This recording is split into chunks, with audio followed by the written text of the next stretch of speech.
volviendo al tema de partículas, entre la refrigeración por aire y la refrigeración líquida, hablamos de la refrigeración por aire, no lo encapsulas, esto es porque funciona con turbo, y lo reduces en un... Pues ahora mismo, precisamente, vamos a empezar unos test ya, porque el Euro 7 todavía no tiene una norma escrita y ahí necesitas un procedimiento de que la industria sea estándar para la industria, es decir, que todos los fabricantes de automóviles entiendan que esa prueba es la que realmente mide las partículas y ahora mismo se va a hacer, pero nosotros en las pruebas iniciales que hemos hecho nosotros estamos por encima del 90-95% de filtración en la parte de refrigeración por aire. Por aire. Perdón que te interrumpa. En la parte de refrigeración por aire utilizáis un filtro. Exactamente. ¿Ese filtro hay que cambiarlo cada cuánto tiempo? Dinos. Ese filtro, nosotros tenemos varios modelos, hay unos que son intercambiables y otros que son lavables, es decir, tú los puedes lavar en una zona para recuperar todo el polvo de pastillas y luego reciclarlo, y otros que puedes intercambiarlo. Ese filtro también digamos que se recicla para entrar otra vez en el ciclo productivo, ¿no? Y volver a fabricar pastillas con ello. También un poco depende del tipo de vehículo que estemos hablando, ¿no? Y la cantidad, superficie. Eso al final es como un elemento más. Tú cuando vas al vehículo, al taller, de confianza, pues tú tienes que hacer un mantenimiento, tanto pues, en caso de un motor, pues cambiar el filtro, poner el aceite, ¿no? Pues en este caso los filtros tienen un marcador donde te dice la saturación y dependiendo del uso que tú le des al freno, si es ciudad o carretera, que se usa menos, te marcará la saturación que tiene el filtro. Pero en algunos casos puede llegar hasta la vida útil del vehículo, en otros casos que hagas más ciudad o frenes con más frecuencia, pues se tendrá que cambiar con un poquito más de frecuencia. En cualquier caso, estamos hablando de partículas muy finas, entonces la saturación del filtro tarda bastante, no estamos hablando de partículas que se puedan ver con el ojo humano. Y en el caso del freno encapsulado con refrigeración líquida, esas partículas se quedan dentro. Absolutamente. Y entonces, ¿qué tiempo eso habría qué mantenimiento exigiría eso? ¿Cómo, no exigiría ningún mantenimiento. O sea, el sistema podría toda la vida útil con las partículas directamente si encapsulas el sistema de refrigeración del sistema de freno con un sistema de refrigeración. Como tú la gestión térmica del freno la haces exterior al freno, tú puedes mantener el freno constantemente frenando sin ningún tipo de problema de calor y las partículas irían recogiendo porque está encapsulado el freno. Por ejemplo, te pongo un ejemplo, en el sector militar eso es muy importante porque tú vas las pruebas que se hacen son muy agresivas a nivel de corrosión, a nivel de barro, a nivel de arena muy fina, ¿no? Que el problema es que va desgastando los componentes y le va perdiendo mucha vida útil el componente. De esta manera, tú, aparte de filtrar las partículas y tener altas prestaciones, estás evitando que agentes externos entren dentro de las partículas, incluso en el refrigerado por aire. También estás evitando de alguna forma que ciertos componentes que vienen de fuera puedan incidir en un desgaste prematuro de las pastillas, como una piedra o arena muy fina. La propia agua de lluvia, que digamos los discos clásicos, sí. La pinza va un poquito en contacto, siempre en contacto con el disco, que eso también produce un desgaste. Exacto. Y para, digamos, eliminar ese agua, ¿eso cómo lo solucionáis vosotros? Bueno, a ver, el agua al final es un componente pues corrosivo, ¿no? Porque sí. Al final corroe los elementos que puedan ser oxidados. Precisamente el filtro protege toda la zona, ¿no? de fricción, es decir, toda la zona donde entra en contacto con el disco y la pastilla que está rotando, y eso lo protege. Evidentemente, si está encapsulado como el refrigerado por líquido, sí, ahí cero. O sea, la parte de fuera podrá estar oxidada, pero el freno estará intacto absolutamente. Y el tiempo de respuesta entonces también será... El tiempo de respuesta es muy importante en el freno, es decir, nosotros somos capaces mecánicamente, con el sistema, de separar lo suficiente los discos de las pastillas, para que nos entiendan, para que no rocen lo que estabas hablando del sistema actual, eliminando esa energía que desperdiciamos por fricción residual, y además lo dejamos suficientemente aproximado, las pastillas con los discos, para que cuando tú tengas que aplicar el freno o algún sistema de seguridad, como puede ser el control de estabilidad, como puede ser el control de balanceo, el control anti-roll, etcétera, se pueda accionar con el mínimo tiempo de bloqueo. Es decir, para que todo el mundo nos entienda, que la pinza tarde lo menor posible, el menor tiempo posible en empezar a frenar. Que estamos hablando de milisegundos o incluso centésimas de segundo, pero a veces puede suponer medio metro más o medio metro menos en una frenada de emergencia. Entonces, combinar esas dos características es un elemento esencial de la tecnología. Bien, para finalizar, José María, que nos ha encantado tu explicación, nos has explicado también antes, pero imaginemos que yo soy el CEO de una importante firma automovilística. Sí. Convénceme. Bueno, a ver. Que lo incorpore. Pues, hombre, yo creo que para empezar, ¿no? Pues, el sistema de freno actual es un sistema que funciona, porque el sistema frena. Pero la tecnología, aunque lleva 100 años desarrollándose, tiene una serie de problemas endémicos que no son solucionables con mejoras de material o con diferentes tipos de acabados que le des a la superficie de los discos.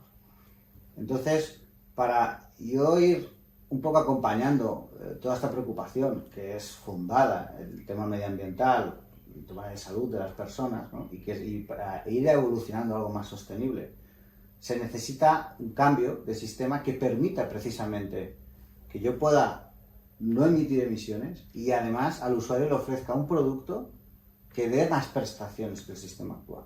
Porque si yo te dijese que he solucionado el tema de las emisiones pero no da más prestaciones, sí, ya sería muy importante.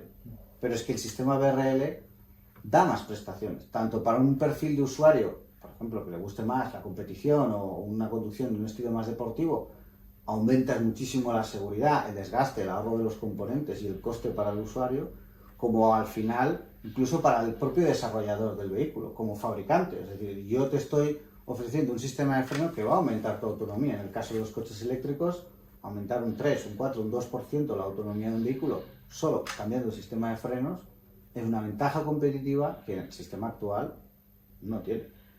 Y aparte de todo esto, decir, oye, hay ventajas industriales y de coste que redundan en que la escalabilidad de un sistema así sea más barato de implementar. Y además, otra cosa muy importante, no te cambia nada del vehículo, es decir, tú mantienes tu estructura de vehículo y que eso es esencial para implementar cualquier producto de alta tecnología en el sistema actual.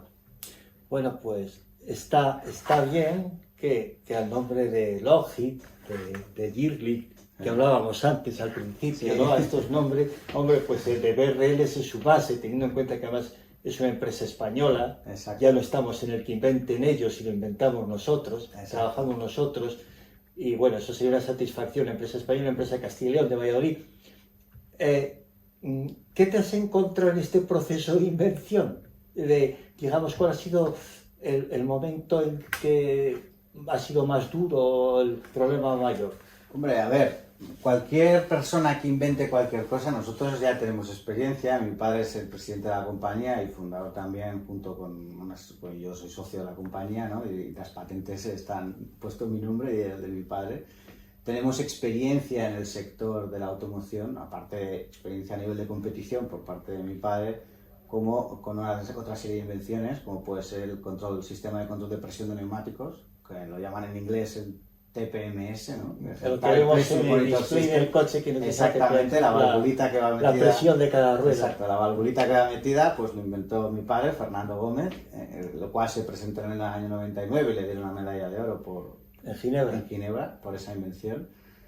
El proceso no es un proceso fácil, porque tú cuando afrontas, y sobre todo en el sector de la automoción, que son sectores donde los ciclos de tiempo son largos y las inversiones son grandes, tienes que tener primero una serie de preguntas claves, ¿no? Es decir, oye, este producto, ¿qué mejora lo que tiene? O sea, cualquier persona que se le ocurra una idea, siempre va a ver la parte positiva de su idea, pero lo más importante no es centrarse en la parte positiva, es si tu idea, las posibles partes negativas que tenga tu idea, y centrarse en ese trabajo es una parte complicada, porque te tienes que hacer de abogado del diablo a ti mismo, ¿no? Y luego cuando tú tienes ese producto es, ¿qué soluciono yo con este producto en el sistema actual? Es decir, lo que es mejor que lo que hay ahora, es más barato, puedo implementarlo igual de rápido. ¿Cuántos cambios tengo que hacer en el sistema, sabes, en cualquier arquitectura para poder implementarlo? Todas esas cuestiones no son de un día para otro, porque la idea nace como una chispa, ¿no? De repente aparece y dices, tiene sentido técnicamente. Sí. Pero ese proceso, el proceso que hay después, es lo más laborioso y lo que más se tarda. Y además, es un proceso que, por ejemplo, en el caso del sistema de freno, que es un elemento muy importante de seguridad, requiere mucho tiempo a nivel de prototipados, a nivel de testing, a nivel de robustez. No puede fallar un sistema de freno. Tiene que funcionar, llueva, truene, vayas por barro, subas montañas, en cualquier circunstancia. Entonces, al final, como, digamos, también estás metiéndote en un sector en el que las empresas son muy grandes, ¿no? Y las cosas, cuando se intentan cambiar, en cualquier sector, ya no solo en la automoción, los cambios siempre, aunque estamos en una época en la que se supone que hay muchos avances constantemente, los sectores suelen ser resistentes a ciertos cambios, ¿no? Entonces, bueno, el proceso es largo, porque además están involucradas patentes, todo lo tenemos patentado y bien protegido. Realmente la idea nace de una o dos personas o tres, ¿no? Pero luego necesitas un equipo que te apoye, porque es un camino largo, es un camino difícil, tiene muchos sinsabores, pero también tiene muchas ventajas y muchas alegrías, ¿no? Entonces, precisamente el centrarse en tener un buen equipo, unos buenos socios, gente que apueste por el sistema, que tengas ilusión, que creas en lo que estás haciendo y que seas objetivo contigo mismo, es algo esencial para que cualquier proyecto salga adelante. Entonces, bueno, y también aparte por las personas que te rodean, ¿no? Pues tu mujer, tu familia, tus hermanos, ¿no? Que todos te den un apoyo, que también en los momentos malos te vayan empujando hacia arriba, ¿no? Bueno, pues José María, muchísimas gracias por hablar de frenos, sí, por hablar de avanzar, que a algunos puede parecer una contradicción, pero en las carreras se sabe que se avanza, se va rápido y tal cuando se tienen buenos frenos. Exactamente. Por eso digo, muchas gracias por esta charla, por esta conversación en torno a la tecnología que abre un ciclo de... iremos poco a poco adelante abriendo un ciclo de conversaciones aquí dentro del grupo Basarrollo que nos permitirá ir conociendo mejor el automóvil, pero el automóvil en lo que no se ve, en lo que se avanza y en creadores como vosotros. Muchas gracias. Muchas gracias, Santiago. Un placer y cuando quieras, aquí siempre estás invitado en BRL para cualquier novedad que vaya saliendo mañana. Estupendo, es una satisfacción.